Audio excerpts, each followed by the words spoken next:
আসসালামু আলাইকুম ভিউয়ার্স। আজকের আমি আসলাম আপনাদের জন্য সহজ একটা পোলাও রেসিপি নিয়ে। আলু পোলাও সহজভাবে আপনারা যেভাবে বাসায় তৈরি করতে পারেন।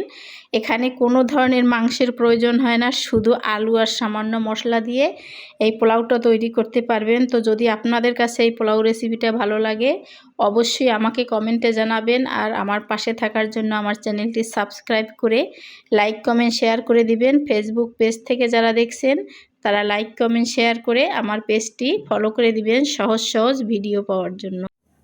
এখানে চুলায় আমি একটা পাতিলে 2 কাপ পরিমাণ পানি দিয়ে দিয়েছি, আর পানির ভিতরে আমি একটা তেজপাতা ছিঁড়ে দিলাম, দারুচিনি দিয়ে দিলাম আমি এক টুকরো, দুটো এলাচ ফাটিয়ে দিলাম, 5-6টা গোলমরিচ দিয়ে দিলাম, 2টা লং দিয়ে দিলাম, আর স্টার মশলা আমি অর্ধেকটা ভেঙে দিয়ে দিলাম।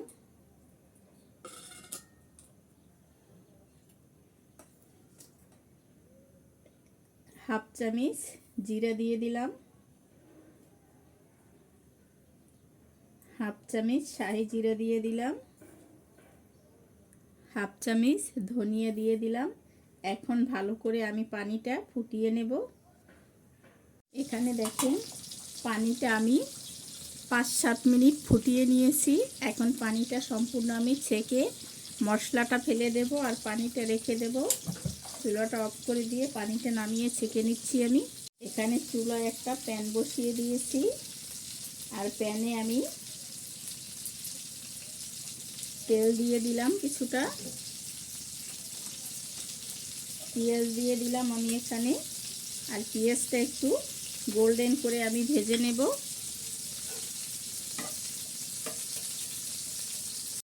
এখানে দেখেন পেঁয়াজটা কিন্তু গোল্ডেন হয়ে গেছে। আমি এখন পেঁয়াজটা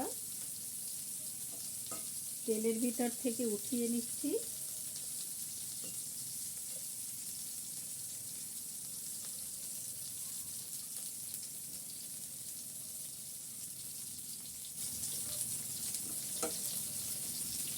এই একই তেলের ভিতরে আমি সামান্য জিরে দিয়ে দিলাম, আর দিয়ে দিলাম একটা তেজপাতা।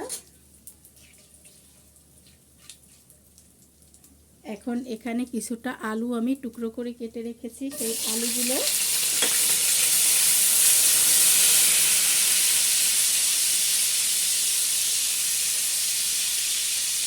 আমি একটু তেলে ভেজে নেব আলুগুলো।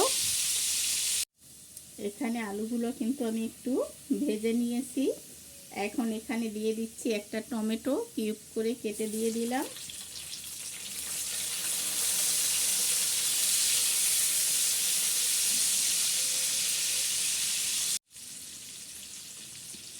এখানে আমি আদা রসুনের পেস্ট দিয়ে দিলাম 1.5 চামচ,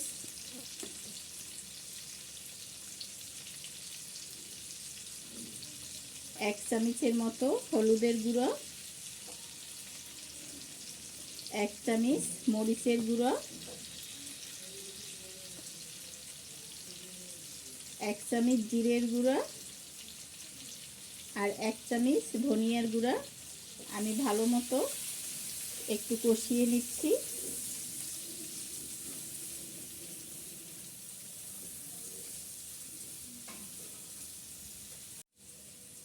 এখানে মশলাটা আমি একটু কষিয়ে নিয়েছি।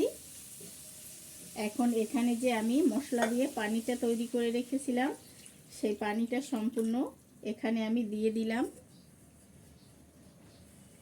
আর আলুটা আমি 70% সেদ্ধ করে নেব। ঢেকে দিচ্ছি। এখানে আমি পরিমাণ মতো লবণ দিয়ে দিলাম, আলুটা যেন তাড়াতাড়ি সেদ্ধ হয়ে যায়। ঢেকে দিয়ে রান্না করছি।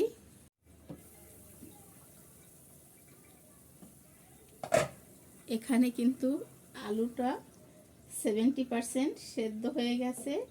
এখন এখানে আমি 1 কাপ বাসমতির চাল ধুয়ে রেখেছি, আগে 20 মিনিট ভিজিয়ে রেখেছিলাম।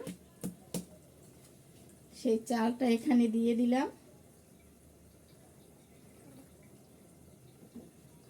দিয়ে আমি আবার ঢেকে দিলাম। চালটা আমি সম্পূর্ণ এখন একই সাথে সেদ্ধ করে নেব। এখানে দেখেন পানিটা প্রায় শুকিয়ে গেছে, চালটাও সেদ্ধ হয়ে গেছে, আর আলুটাও কিন্তু সেদ্ধ হয়ে গেছে।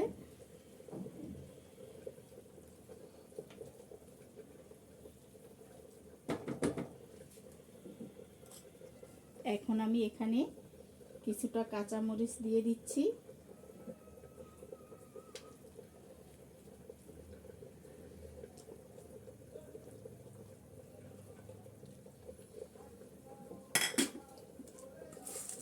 আর যে পেঁয়াজ বেরেস্তাটা করে রেখেছিলাম সেই পেঁয়াজ বেরেস্তাটা এখানে দিয়ে দিচ্ছি।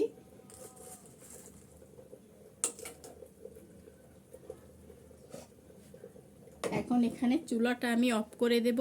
অফ করে দিয়ে আমি 10 মিনিট এই অবস্থায় ঢাকনা দিয়ে ঢেকে রাখবো। ফিরে আসছি 10 মিনিট পরে। এখানে আমি 20 মিনিট চুলাটা অফ করে ঢেকে রেখেছিলাম। এখন ঢাকনাটা খুলে দেখাচ্ছি, দেখেন এখানে পোলাওটা কত ঝরঝরা হয়েছে। এই রকমের পোলাও আপনারাও কিন্তু বাসায় সহজভাবে আলু পোলাও তৈরি করতে পারেন, খেতে কিন্তু খুবই ভালো লাগে।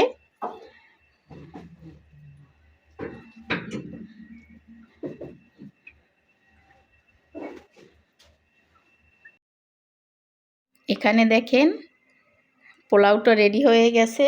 আমি উপর থেকে কিছুটা পেঁয়াজ বেরেস্তা দিয়ে দিচ্ছি। এই পোলাওটা সহজভাবে বাসায় তৈরি করতে পারবেন, কোনো মাংস লাগবে না, শুধু আলু দিয়ে এই পোলাওটা তৈরি করবেন। আলু পোলাওটা খেতে কিন্তু অসাধারণ লাগে। বাসায় একবার হলেও আপনারা তৈরি করে খেয়ে দেখবেন, অসাধারণ লাগে। আর ভালো হলে অবশ্যই আমাকে কমেন্টে জানাবেন।